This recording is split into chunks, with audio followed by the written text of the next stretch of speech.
Good evening, my friends. What is going on? I was wanting to start this a little earlier, but something came up.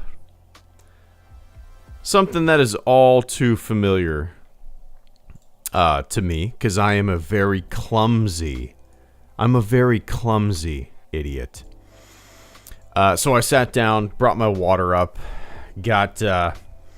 set it on my computer desk, pulled out my microphone, went to grab my headset off the desk, and like the clumsy asshole that I am, my big stupid fucking hand, hit my cup of water, spilling it all over my desk, all over my mixing board. Luckily, I have all of my wires, my surge protectors and stuff like that kind of screwed into the bottom of my computer desk, so the water was dripping like a waterfall right next to them.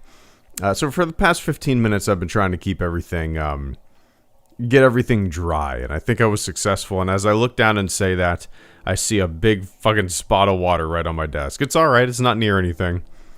But yeah, man, I'm a clumsy dude. I'm 6'2", and whenever I'm walking around or anything like that, I feel like I'm always bumping into shit. I'm like a bull in a china shop, and I'm the king of spilling, as my wife would say. If we're at a restaurant, I would say that I've spilled a beer at a restaurant at least 10 times in my life. Yeah, I'm clumsy. Anyway, how are you guys doing? Welcome to this little low-key 30-minute late night live stream. What's the topic of conversation tonight?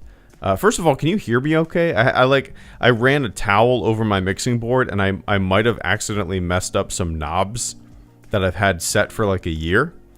I don't know if I accidentally turned myself down or louder, but let me know if it's all right. Anyway.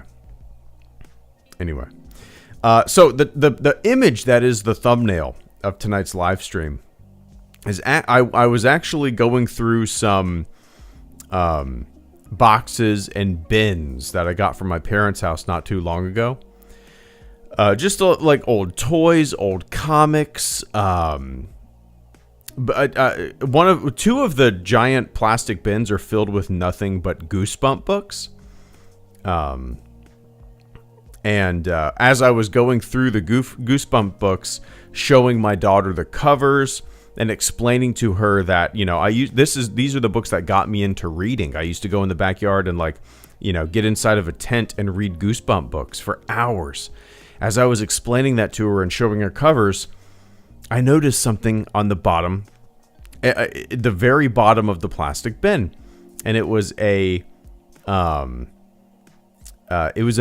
a Star Wars Insider magazine from April 1999, just before The Phantom Menace came out. So the thumbnail for this video, for this live stream, is that magazine. It's kind of deceiving, though, because the magazine on the cover, it says Revenge of the Sith. But that magazine is actually from April of 1999, before The Phantom Menace came out. It's an entire issue of Star Wars Insider magazine that is devoted to The Phantom Menace. Details about The Phantom Menace, the behind the scenes of The Phantom Menace. But the magazine says Revenge of the Sith on the front. So it's kind of interesting to me that the title of episode 3, that wouldn't come out for another 6 years,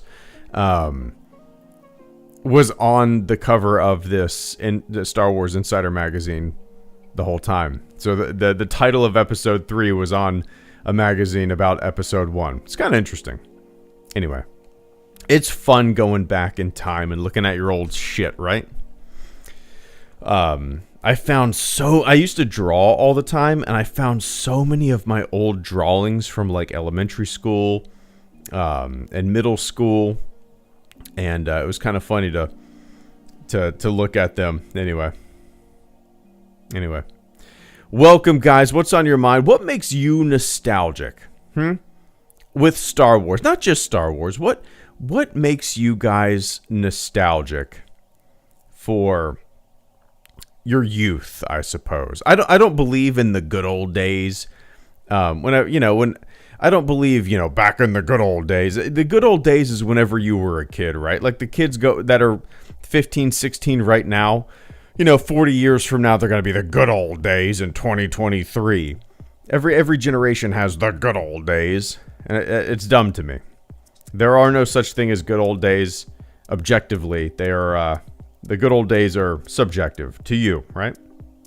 Yeah.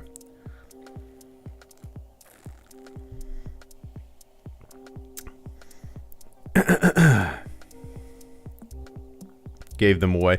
Yeah, I was never much of a comic guy, Catherine.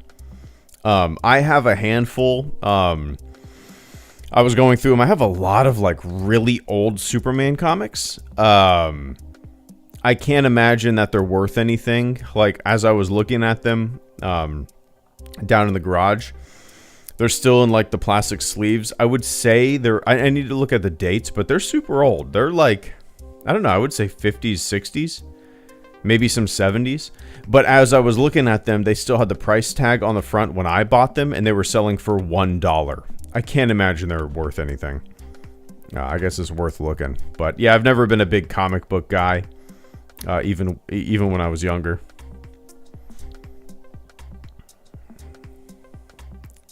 What's up, Chris? Chris says the good old days are right now. They always were and will be. Enjoy now. Absolutely. Absolutely. You're living in the good old days, right? Despite all the problems, the headaches, the anxiety, the worry that you might have about this moment, 15, 20 years from now, there's a good chance that you'll look back on these days fondly, despite how hectic and chaotic and unnerving they may be for you personally, What's up, JJ? Good to see you, man. Arlen says, nothing hits my nostalgia button like listening to 80s pop punk, but I think that happens to each generation. Their respective childhood music takes them / us back to then. Oh, absolutely, man. Absolutely, Arlen. And it's also interesting to me because back in the day, I would say maybe my parents' generation, my dad's going to be 72. Back in his day when he was listening to music, he saw the Beatles live in Detroit. He saw so many like monumental bands growing up. And these monumental bands still exist. You have your giant bands these days, but there's also a lot of music that is very, what's the word I'm looking for? Very like cultivated or genre specific that splinters out, and you have a lot of different pockets of people liking a lot of different pockets of different types of music.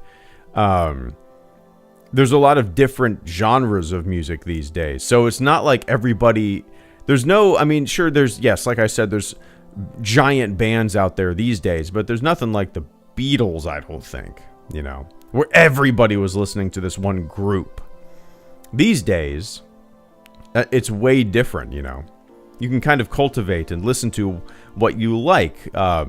Spotify will recommend other, bands like Pine Grove, and then I go down a rabbit hole of bands that kind of fit the genres that I like. I don't know. It's going to be interesting because, that goes with everything too. TV, music, movies. We can be way more selective with what we listen to and what we like and the paths that we go down, our entertainment, than people of the past could do. But does that make any sense? I don't know if that makes any sense.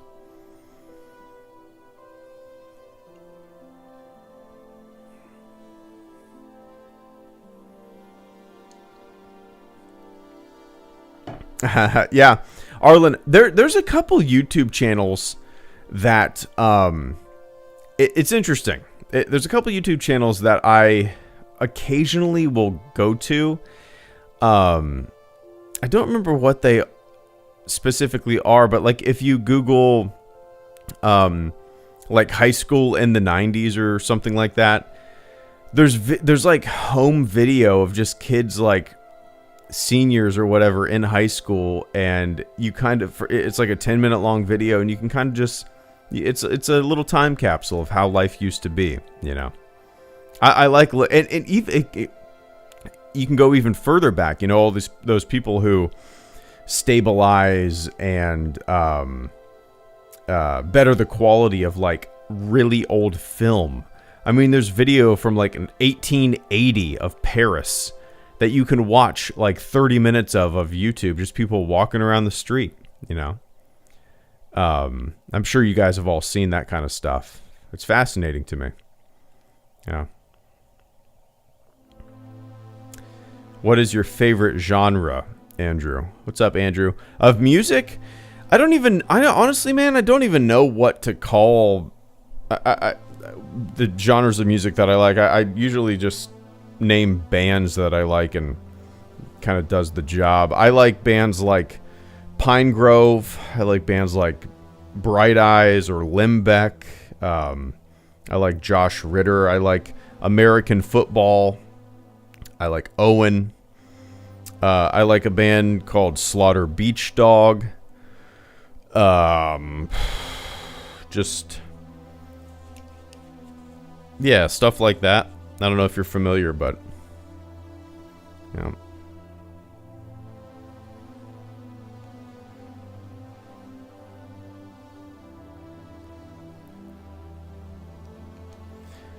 Now my running playlist is full of shit that I never listen to if I'm not running. I like running to a really good cadence. So like I would never listen to Kendrick Lamar or stuff like that. But dude, if I'm running, I love listening to that shit. Or like Rancid or Bad Religion, you know. My running playlist is a mix of like angry rap and punk. Yeah.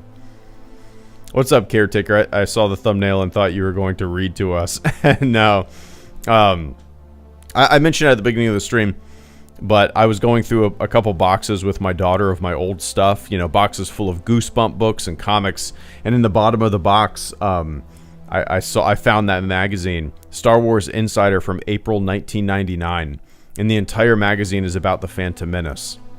You know, the magazine came out like a month and a half before the Phantom Menace came out, and so that entire magazine is about that behind the scenes stuff, an interview with George Lucas, all that jazz. And it's interesting to me because the cover says Revenge of the Sith, but the you know, Revenge of the Sith didn't come out for another 6 years, and nobody knew the title of that movie. So for the title of episode 3 was on the cover of this magazine, and nobody knew it. You know, it's kind of neat.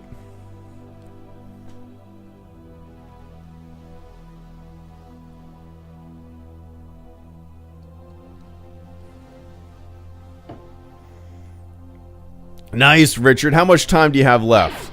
How much time do you have left? Time does fly indeed, man. Evans Media, thank you so much for the first super chat and channel support of this stream. Evans said, my second semester of junior year just started today, and so did my advanced film class. Absolutely love it. Hope to be a director one day. Heavy inspiration from my favorite director, Christopher Nolan. Hell yeah. Well, that's a good inspiration to have for sure. He's one of the true directors. And hold on. I got the monitor, the baby monitor on my computer desk. My daughter has been waking up in the middle of the night as early as 10:30, which it is right now. And God, I hope she doesn't wake up right now. She's wrestling around. She's moving around. We'll see. Anyway. Dude, Evans, I'm super excited for Oppenheimer. That is I told my wife that, you know, I don't think it comes out till June, but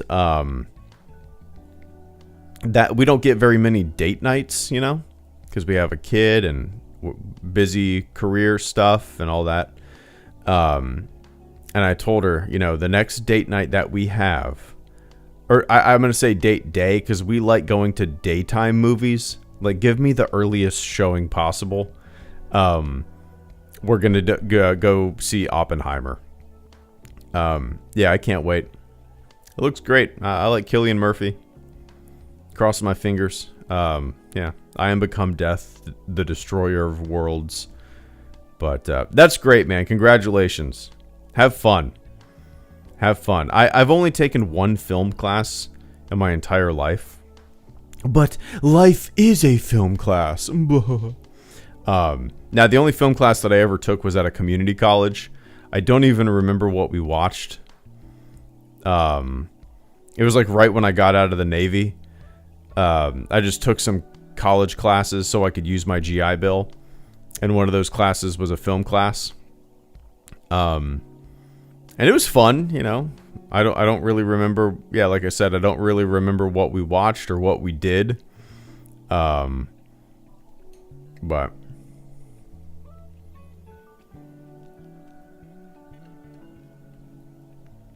yeah, it'll be really interesting to see the behind the scenes of Oppenheimer, Evans, for sure. But congratulations, you just started the second semester of junior year. Keep pushing, man. What's your major? What's your major? That's exciting. Bright futures. I love it. I love it. I never took school serious, man. I should have. You know, looking back, you always look back and you go, I wish I would have done this, wish I would have done that. But at the same time, life would be very different. You know, I should, if I got out of the Navy in 2011 and I took college classes here and there, it took me like 9 years to get my AA just because I didn't really take it all that serious, you know. I was just using the GI Bill from time to time. The only time that I really...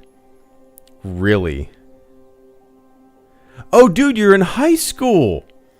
I was thinking junior year of college. Well, shit, man. Even brighter future ahead of you. Hell yeah, man. All right, that's cool. That you've already found your niche. You've already found what you're into. Ah, you'll be good. Hell yeah, man. That's great. I apologize for the confusion. That's completely on my part. But yeah, the only time that I ever took school serious is when I went to become an EMT and a firefighter. I've never tried in school so hard as getting my EMT national certificate.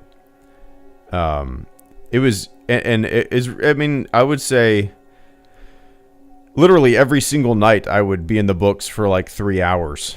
I'd be listening to lo-fi hip-hop in my headphones, and I would just be studying in the books, learning about... I mean, it's a completely different language, you know, it's a completely different world that I knew nothing about going into. So I really had to buckle down.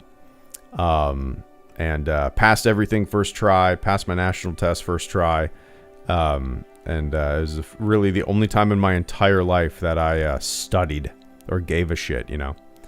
Once I finished that, I did the same thing with the fire academy to get my firefighter certificate. Now I'm gonna be going to paramedic school probably in a couple of years. The schooling never ends in this career.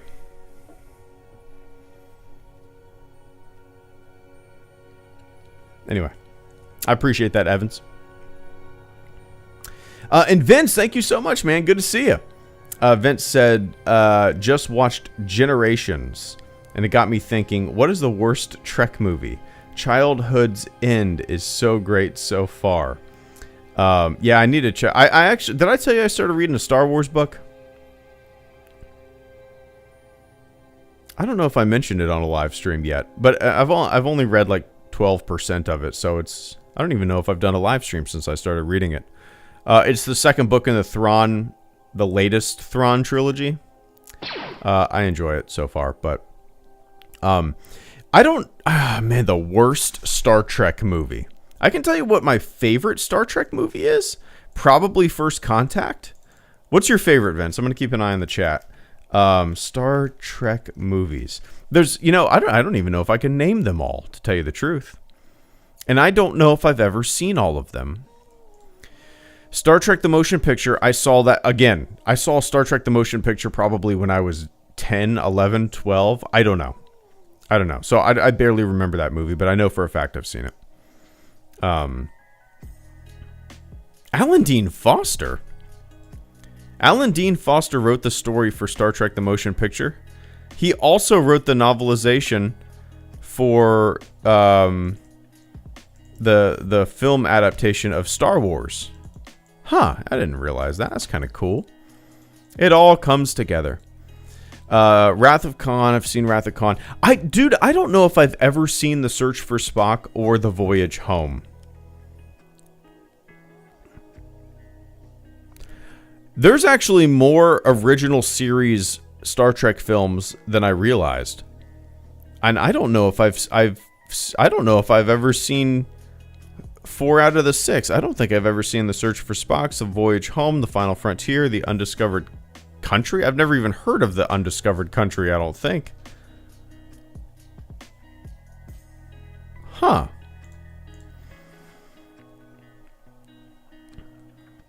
Now, The Next Generation is when, you know, that makes sense because I've seen all of the Next Generation films. And I think that's, you know, obviously just because those movies came out when I was alive and the show, you know, was present in my mind. I really don't know what my least favorite one is. Maybe Generations? Again, it's been so long since I've seen any of these. I'm more like I've seen the Red Letter Media Star Trek reviews and stuff like that. They're funny. Wait, Alan Ruck? What does Alan Ruck have to do with Star Trek? Is he in Generations? Alan Ruck. Alan Ruck plays Enterprise B Captain. Oh, I didn't realize that. Yeah, it's been so long since I've seen this. Ruck assumed he would play an alien, saying, "Look, when I shave every day, I don't look in the mirror and say, hey, there's a starship." Huh.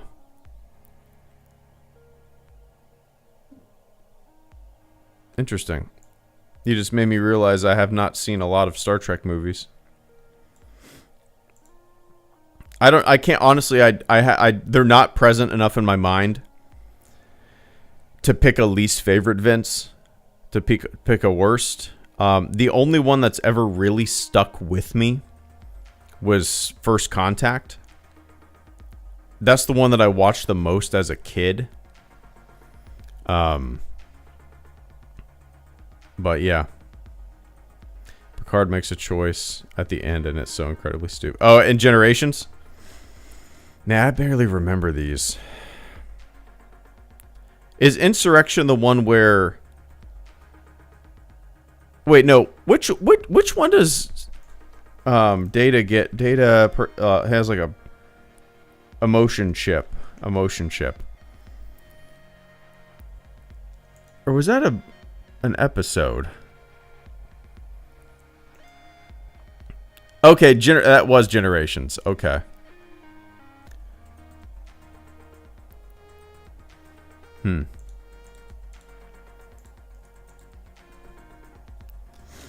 I wouldn't mind revisiting some of these. Anyway, I appreciate that, man. Nemesis has Tom Hardy. I gotta Google this. I don't remember that. Tom Hardy, Star Trek. Oh, yep, I recognize him. Sometimes you forget that guy, that fella, has been around for a very long time.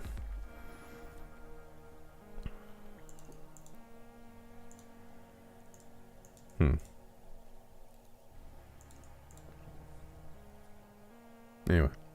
Cole Schreiber and Sith Overlorded. Thank you guys so much for the super chat and channel support. Cole says, went for the Northwest Collier of Pfeifferhorn. Got shut down due to Avi danger. Got to ride South Face. Aiming to go back soon and try and get it. Let me look this up. Pfeifferhorn.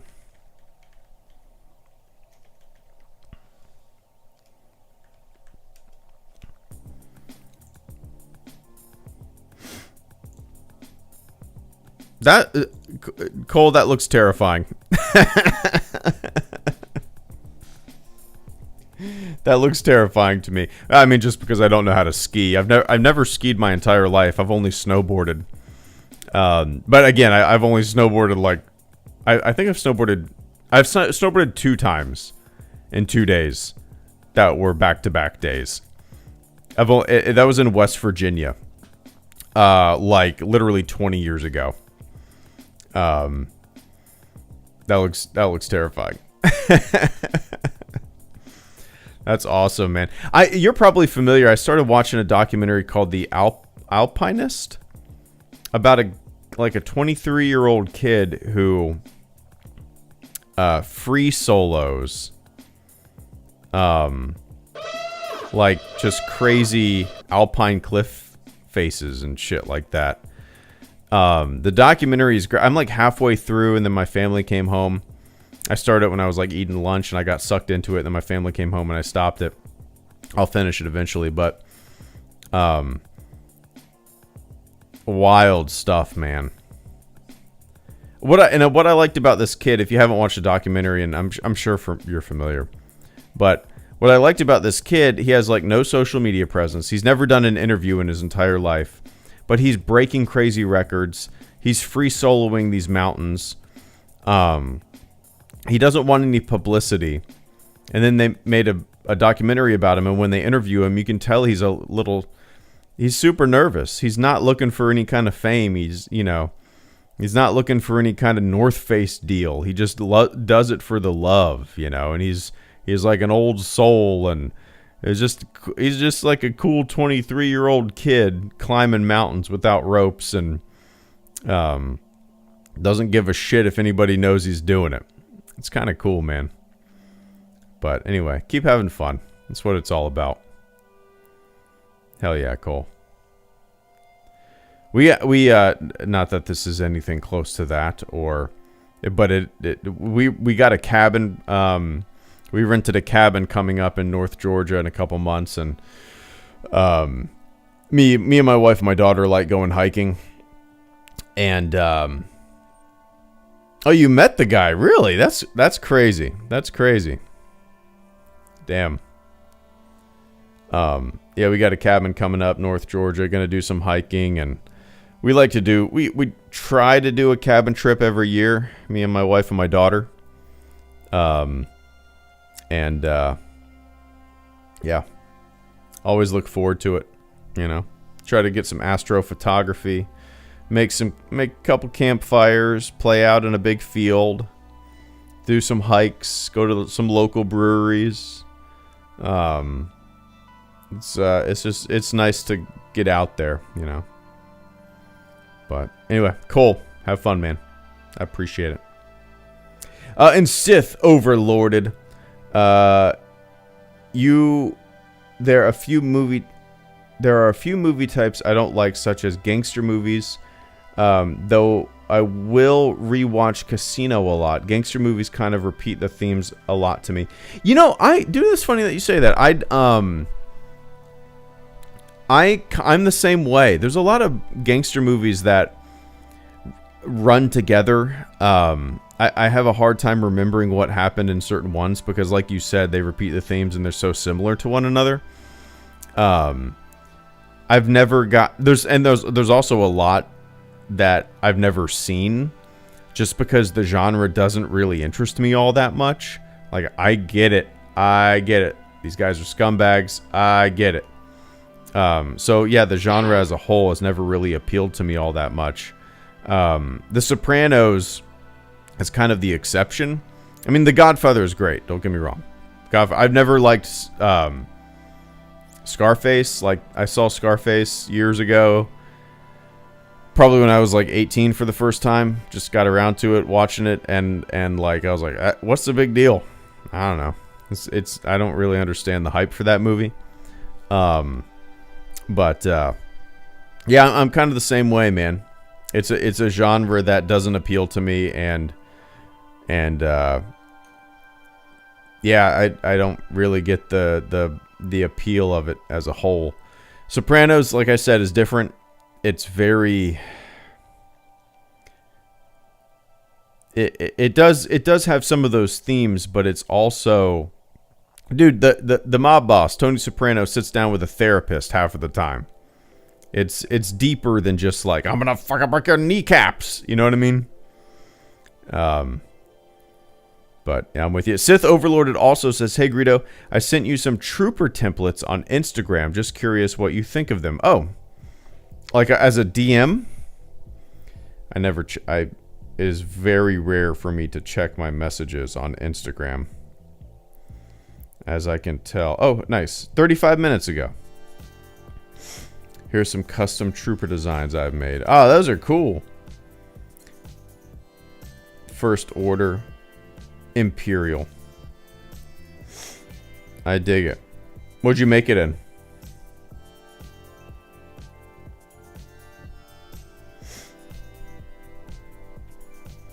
Nice.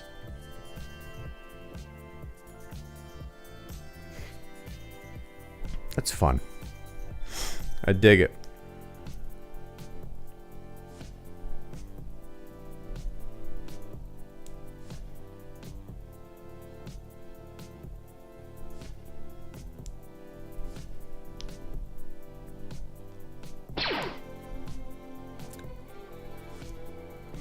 The Force Awakens was on at the station the other day. It was like on TNT or something. That we just had it on TV or bullshitting.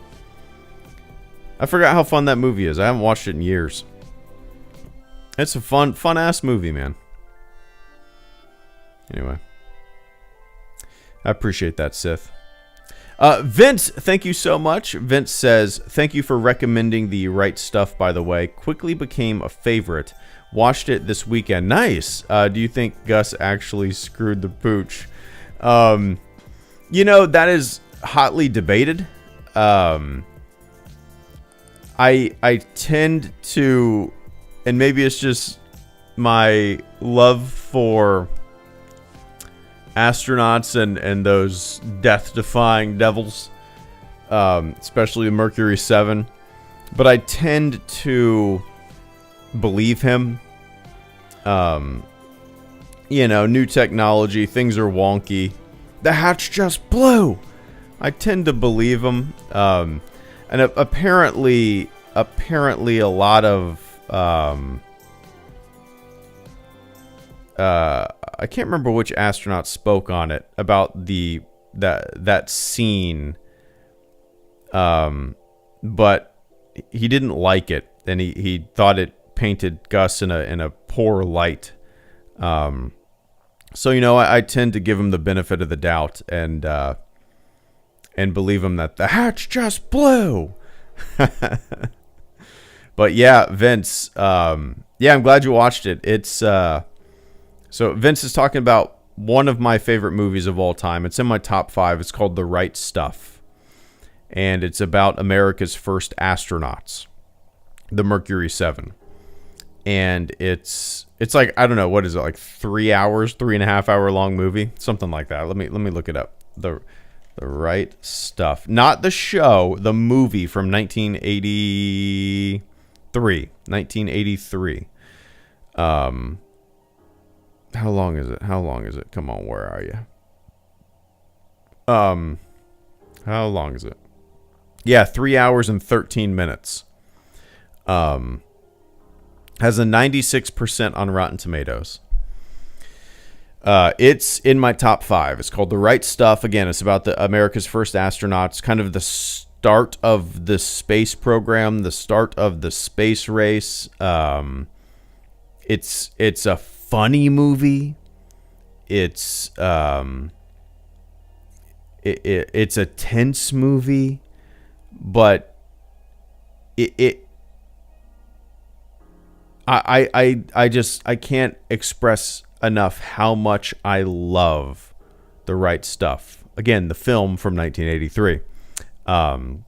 So if you've never seen it, kind folks out there listening to my voice, the movie that I recommend you watch this upcoming weekend, if you got 3 hours and 13 minutes to spare, is The Right Stuff. I have no idea if it's streaming anywhere.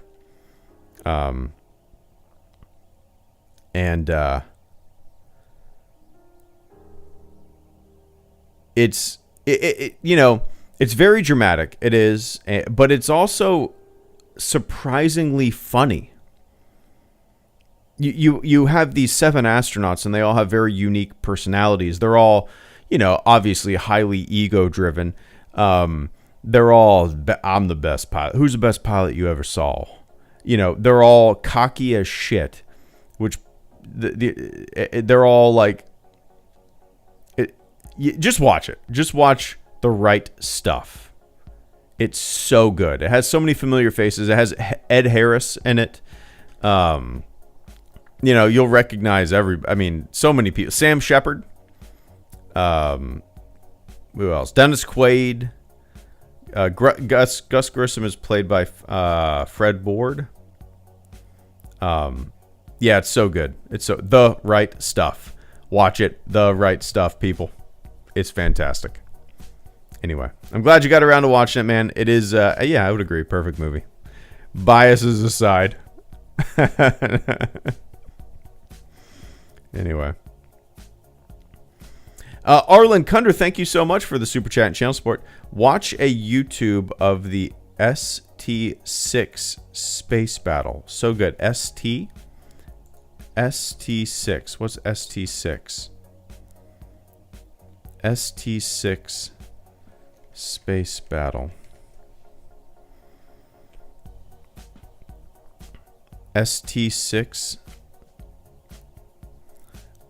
Arlen, I'm going to keep an eye on the chat. ST6.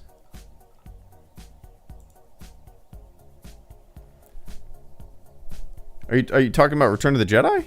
Oh, Star Trek 6. Oh, okay. Star Trek 6. The Undiscovered Country. I've never seen this. I've never seen this movie. But it has an 82% on Rotten Tomatoes, and you know, not that you should gauge everything by that score, but when you have so much to choose from when it comes to your viewing pleasure, sometimes that a score like that can make or break whether you watch something or not. And an 82 for Star Trek 6: The Undiscovered Country is enough for me to want to check it out.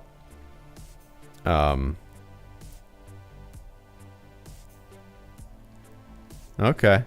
Yeah, maybe I'll check this out next time I have some free time. I'll watch the movie. I don't want to watch the space battle without watching the movie.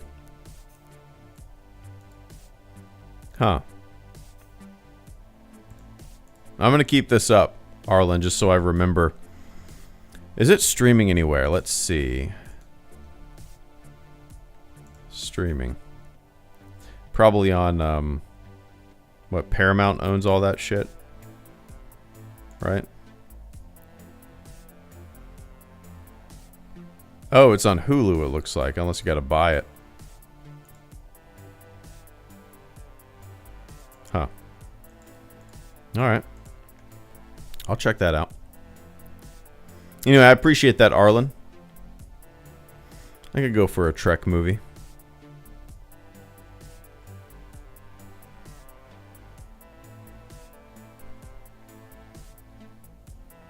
Space Cowboys with Clint Eastwood and Tommy Lee Jones. Space Cowboys. That's when they go up and repair a satellite or something like that, right?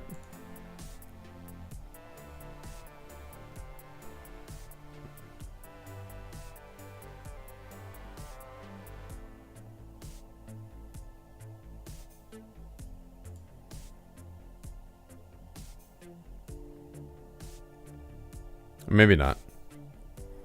Maybe I'm thinking of something different. I don't know if I've ever seen Space Cowboys.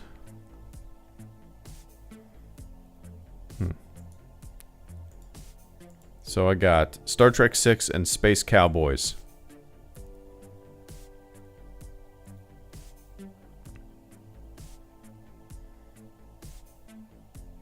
Cool. Alright, guys. We went over by 15 minutes. 15 minutes. 15 minutes. I got a video that I'm hoping to get up later this week. It's nostalgia is a heavy handed topic of the video. Not going to give any hints. It's something that I've played a lot. I just said played. So it's about a game. But more than that, it's not just about the game. It's about the entire multimedia event that launched with it. The toys, the comics, the book, the game, the trading cards in 1996. Anyway, alright guys. Thanks for hanging out with me this evening. It's my night off.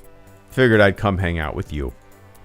So, enjoy the rest of your morning, your afternoon, your evening, wherever you are on planet Earth. And I will catch you all on the flip side. Cool? Cool. Alright, gang. See ya.